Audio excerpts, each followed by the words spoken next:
The story of Saint Martin, Bishop of Tours, who lived between 316 and 397 AD.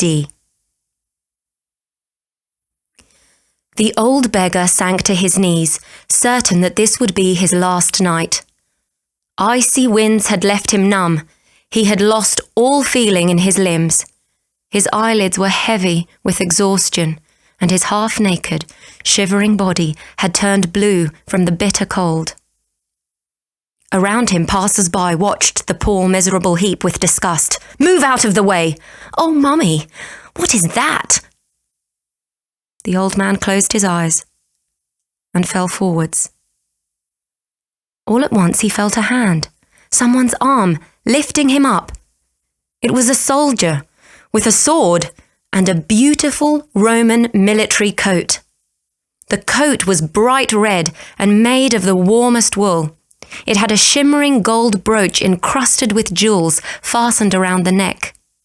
The soldier drew his sword. He held it high up in the air.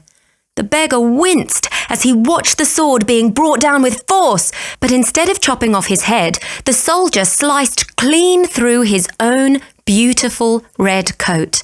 And then, stranger still, he picked up one half of the coat, the better half, and placed it over the head and shoulders of the beggar, fastening it carefully around him with the golden clasp, while he took the remaining piece of fabric and threw it over his own bare shoulders. The soldier then placed his sword back in his belt, smiled at the poor man, frowned at the shame-faced crowd that had gathered, and walked on. Who was he?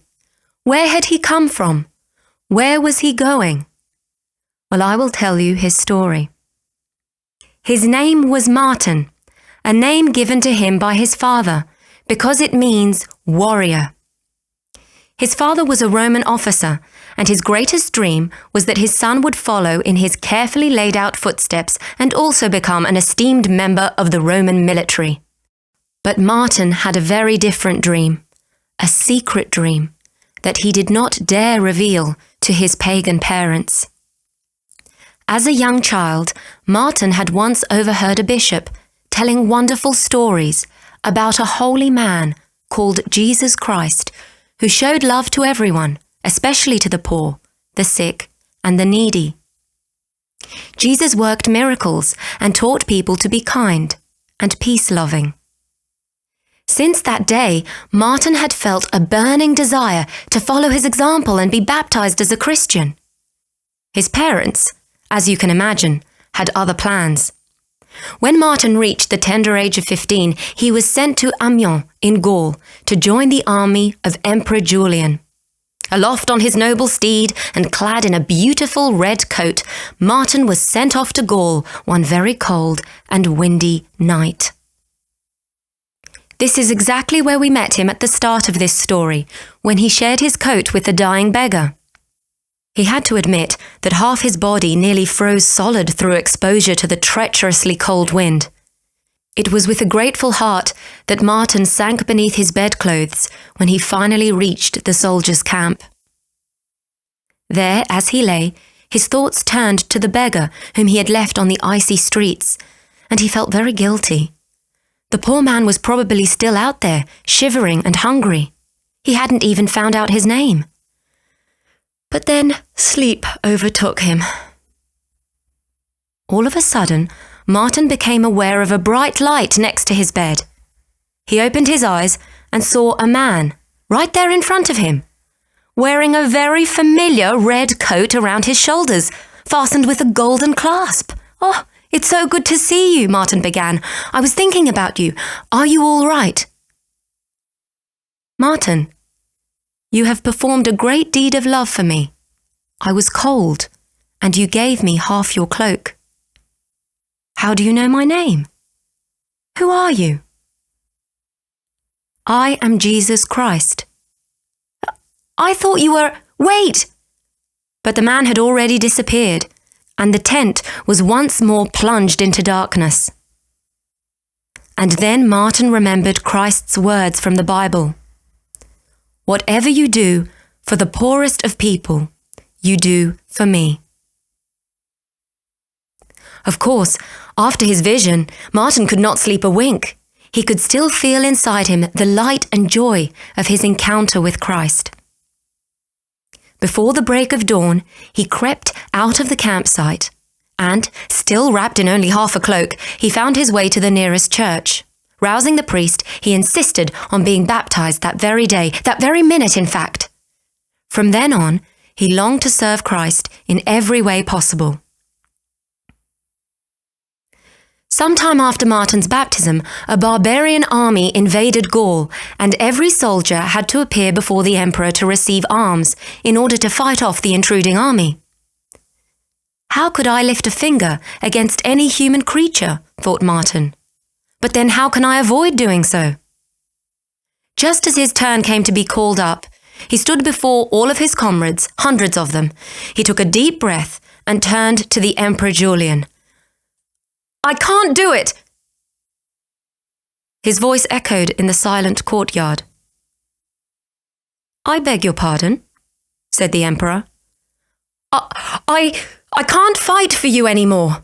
I have served you as a soldier. Now let me serve Christ. Give these weapons to those who are prepared to fight. I will not use them." Everyone began to roar with laughter. "You coward!" they shouted. "You're just scared. Soldier for Christ, eh? You only want to see us all killed and save your own face." Martin felt himself going red. His resolve was weakening. But then he remembered the beggar in the street who had been scorned by all the passers-by, and the vision of Christ by his bedside bathed in light. He took another deep breath and cried, "That's not true, and I'll prove it to you. Tomorrow, I'll stand in the front line of battle, armed not with weapons, but with the armor of Christ." Silence. The emperor pursed his lips. Quite the hero, then. Well, since you seem so keen to sacrifice yourself, why should we stand in your way? So be it. Lock him up. And Martin was carried off to be held in a cell where he would spend the night before being taken to the battlefield on the following day. But by some miracle, the very next morning, the barbarian army regretted its action and asked for peace. So there was no war, and Martin had to be released, much to the disappointment of some of his colleagues, who had been looking forward to a touch of blood. Martin, now free, went straight to the bishop, who wasted no time and promptly made him a deacon. Martin longed for a quiet and secluded life, away from the hustle and bustle of busy crowds and noisy streets, so he decided to build a small monastery for himself, the first monastery ever to be founded in Gaul. But he was not left alone for long. Word began to spread that there was a Christian monk who healed lepers, who could revive those on the brink of death, who could perform miracles. People came from far and wide to seek his help, and Martin turned no one away. In fact, on one occasion, a certain man was brought to him by villagers nearby. This man was red in the face, his hair dishevelled, his clothes torn, his eyes wild and frantic. The villagers dragged him to Martin, crying out, "They said you can help. We had no one else to turn to. The man is mad. Be careful. He bites." The madman gnashed his teeth at Martin, but Martin looked at him kindly, stroked his hair, spoke to him, and then pronounced healing on him in the name of Christ. From that day on, the madman never bared his teeth again.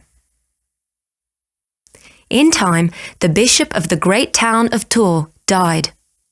Martin had, of course, become so popular that everyone wanted him to be the new bishop. So they went to find him, but he was nowhere to be seen. He had heard the rumours and had run off to find a hiding place. But people everywhere knew him. In desperation, Martin spied some geese in a nearby shed and ran inside to hide. The geese, in turn, got the shock of their lives and began to cackle and hiss and run in all directions, flapping their wings. They caused such a commotion that they, of course, betrayed Martin's awkward hiding place immediately. And so, resigned to God's will, Martin allowed himself to be taken to Tours and be ordained bishop. He proceeded to build a new monastery just outside the town, And, despite his new position, he insisted on living humbly and simply, making sure that the buildings were spacious enough to accommodate any passer-by.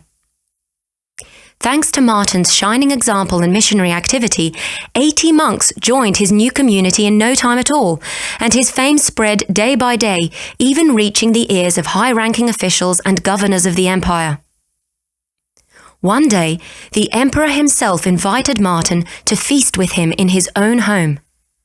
That very same day, Martin had passed by the prison in Tours and remembered his own time behind bars as a young man so many years earlier.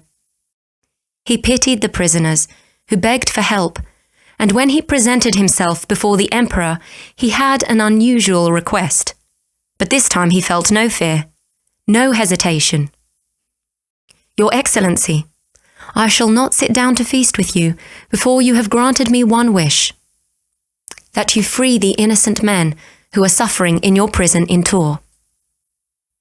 Impressed by his courage, the emperor ordered that they be released immediately, and from that day on he became a great supporter of Martin's work and his monastic community. Years passed, and at the ripe old age of 80, Martin gathered his monks around him and warned them that he would not be with them for much longer. He finally reposed on the 8th of November, 397 AD. His popularity has survived over the centuries to this very day.